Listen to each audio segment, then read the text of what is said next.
Hey all, hey, it's Big Bertha. So really quickly, because I'm trying to rush, I have a doctor's appointment. I'm semi-late too. Remember how I said like I do a braid out or two braids and then I take it out and I straighten it? Well, this is what my hair looks like when I braid it out. And then what I do is, as you can see, it's pretty sleek already. I'll get a back part. Let's see. What I do is literally stretch it, brush it, and straighten it. I'm not gonna do it right now because I'm due to give birth in like 2 days and there's no point of straightening my hair if I'm just gonna sweat it out. So next time I straighten my hair, I'll show you, but like this is kind of a good piece. I'll go through it, put my heat protectant, but I'll go through it, straighten it, and then I don't have to use the blow dryer. But I'll be back. When I come back from my doctor's appointment, I'm gonna show you how to do mini twists. Bye. Just letting you guys know that I just gave birth to Jack Jack. That's his nickname because I can already tell he's gonna be a problem. Now there's two tiny babies here to drive me crazy. I'm so excited. Just kidding, I love my babies. Anyways, the products I used in today's video are Miss Jessie's Pillow Soft Curls and Olive Oil Eco Styler Gel. Listen, in my opinion, the brand Miss Jessie's Curls is super expensive, and after using it for like 4 years, when I tell y'all I rarely pay full price for stuff, I rarely pay full price for stuff. I think it's a great product in general, but I just can't justify paying $22 for a single hair product, unless it's on sale. I will say that it initially didn't make sense to use two products that have opposite goals, but it worked out in the end. The Pillow Soft Curls has the consistency of lotion and is supposed to leave your hair feeling light and fluffy, while the Eco Styler Gel feels like that clear Elmer's glue you'd find in elementary school art classes, and it claims to give your hair maximum hold. Oddly enough, I really liked the texture that the twist had. They held their shape, but it was still soft to the touch. I also didn't notice any white residue once I was done twisting, which was a plus. I want to intercede here and say, I don't think I did mini twist. I'm pretty sure I did Marley twist, but this was my first time, so just bear with me. The last thing I'll say about the products I use is that one thing I love about Miss Jessie's is their scent. Pillow Soft Curls smells like fresh laundry. I don't even know how to describe that, and that was just a very relaxing aroma to have while giving birth. Moving on, for the styling tool, I use TGIN's Define and Style Detangling Brush.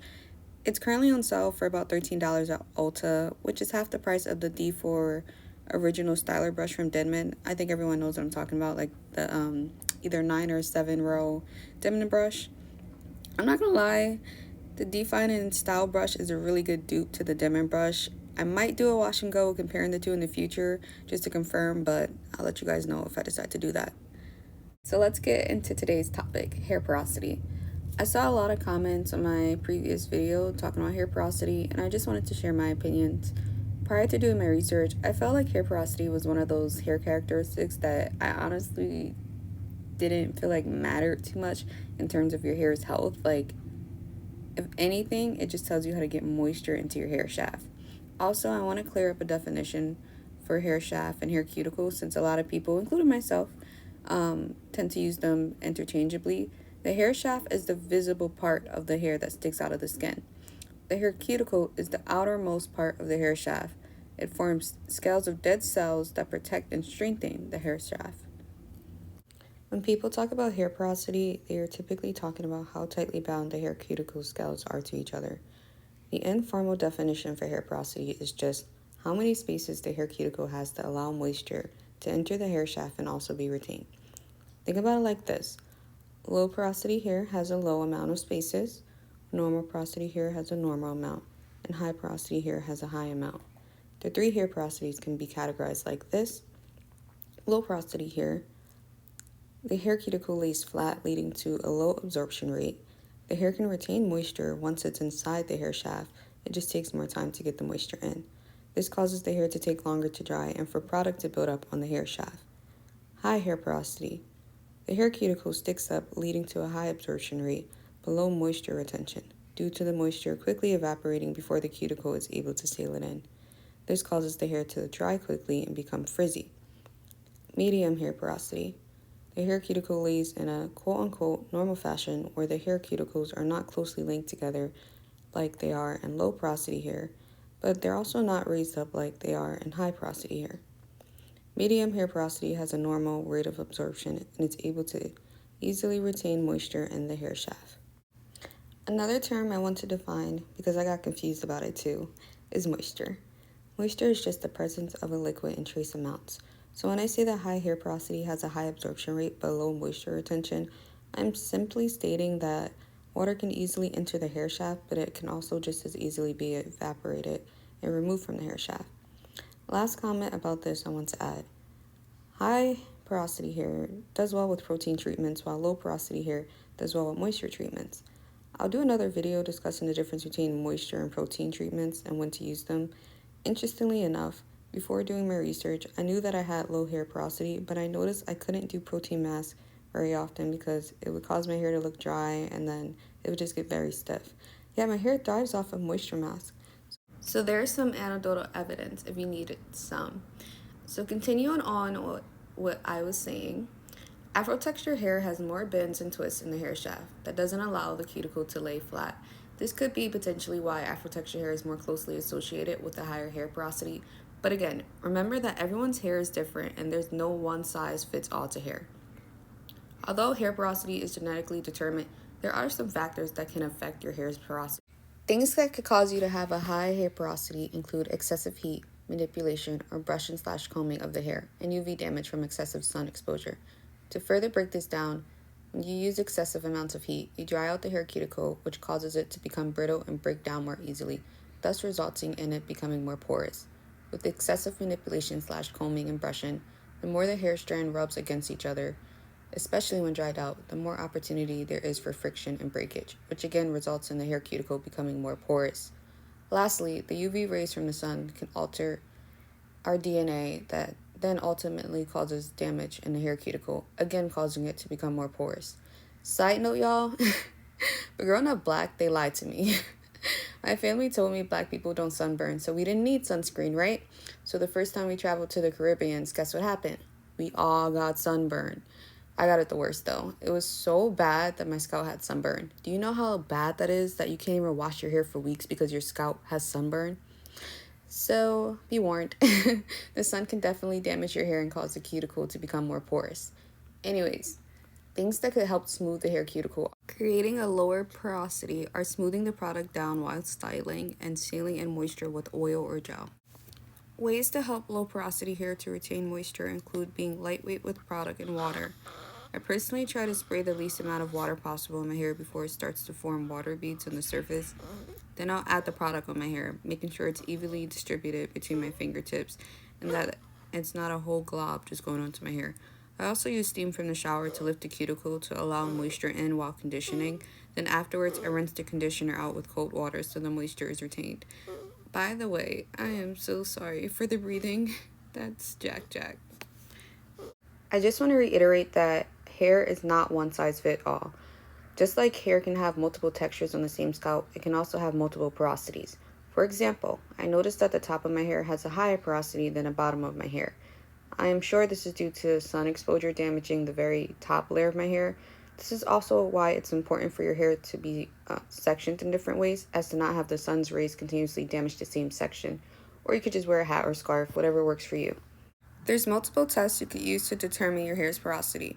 The two that are the easiest in my opinion are the float test and the spray test because they don't require any use of laboratory equipment. I demonstrated the float test where I put a single strand of clean hair in room temperature water and waited a few minutes for it to sink or float. My hair ended up floating, which indicated low porosity. I feel like you can also tell that my hair is low porosity with my braid out. When I did it, I didn't add any products. I simply just braided it in the shower. So the fact that it was shiny without product is another indicator that I have low porosity. For the spray test, you can simply spray your hair with water and see what happens. High porosity hair will quickly absorb the water, while low porosity hair will show visible beads of water. So all in all, you tell me your thoughts. Do you think hair porosity is important? My answer is that it's important for knowing how to absorb and retain moisture into your hair shaft, but having certain hair porosity doesn't make or break your hair's health. You just need to know how to work with what God gave you. Some tips for the twist. I noticed that twisting towards my face looked better than twisting away just because the hair lay flatter. This could be because my natural curl pattern curls towards my face. I also did this technique where I tried to allow the water to seep into my hair shaft by running my hands over the hair to reinforce the moisture. And then lastly, I used way too much gel on one of the ends, which is why some of my ends are pointy. So try to only use enough gel to where you're smoothing the hair, but it's not stiff. Very last thing before I let the video just play out. I saw this comment on my last video that I feel like describes why Afro texture hair tends to be more high porosity.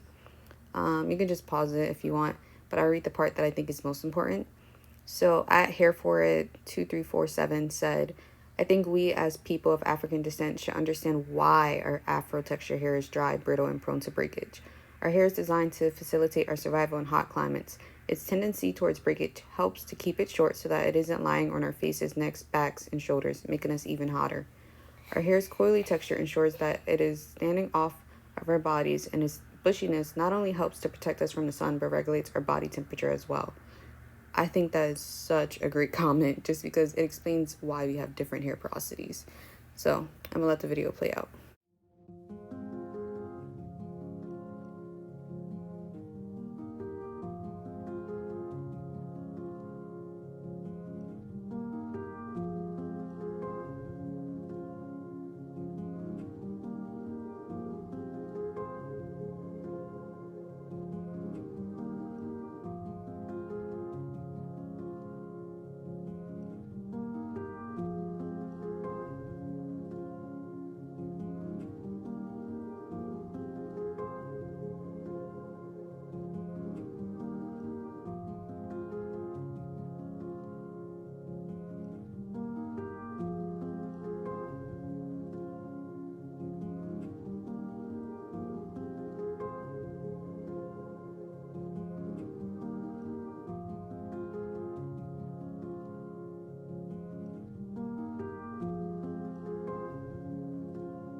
Alright.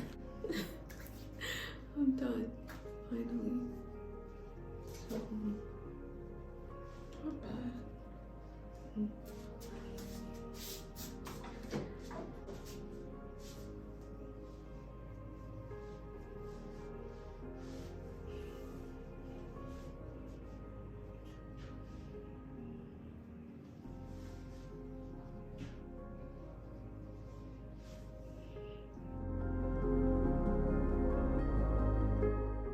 So this is the end of the video, and I just showed you like how much hair I lost while doing this style.